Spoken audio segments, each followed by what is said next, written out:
Для этого простого рецепта берем готовый тонкий лаваш и готовим быстрое и вкусное блюдо. Такой рецепт – это именно ленивый вариант. Все складывается слоями, как пирог, и поверьте, результат вас приятно удивит. Берем миску, вбиваю туда 3 яйца. Можно прямо с утра на автомате, даже не просыпаясь толком. Добавляю молоко, сюда же чуть-чуть растительного масла и щепотку соли. Все это быстро перемешиваю венчиком. Если венчика под рукой нет, берите обычную вилку. Результат будет тот же. Кстати, у кого как, вы любите более соленые блюда или скорее нейтральные? Я вот стараюсь солить умеренно, потому что сыр у нас тоже солоноватый и в целом получится очень сбалансированно. Теперь берем сковородку и вот тут внимание, застилаем дно лавашом так, чтобы края свисали, оставляли бортики. Зачем? Сейчас увидите. Наливаю немного яичной смеси и кисточкой все промазываю. Если кисточки нет, можно аккуратной ложкой. В таких рецептах все делается легко и быстро. Следующий слой – еще кусочки лаваша. Размер вообще не имеет значения. Хоть маленькие, хоть огромные, получится в любом случае. Снова поливаю яичной смесью, распределяю.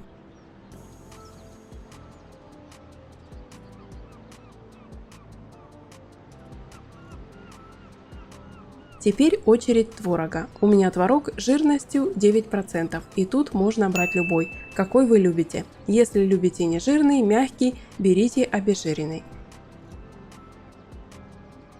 Если хотите, чтобы было сытнее, пусть будет пожирнее. Раскладываю творог равномерно.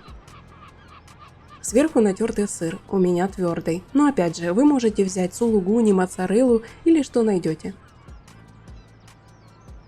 Следующий слой снова лаваш, снова смесь. И так до конца.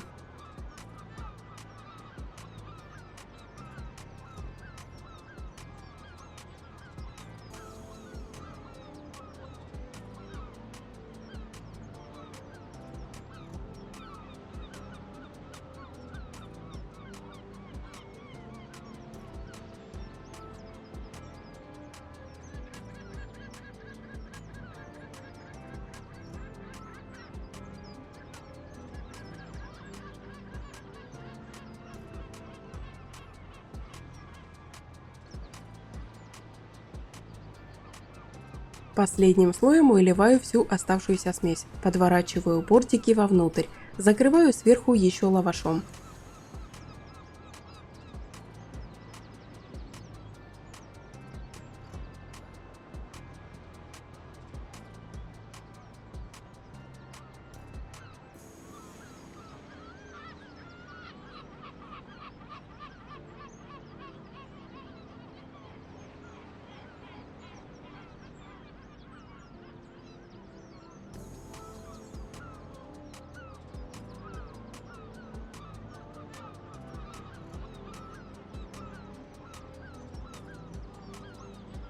И не забываем про сливочное масло. Я нарезаю кусочками, оно даст корочку и аромат.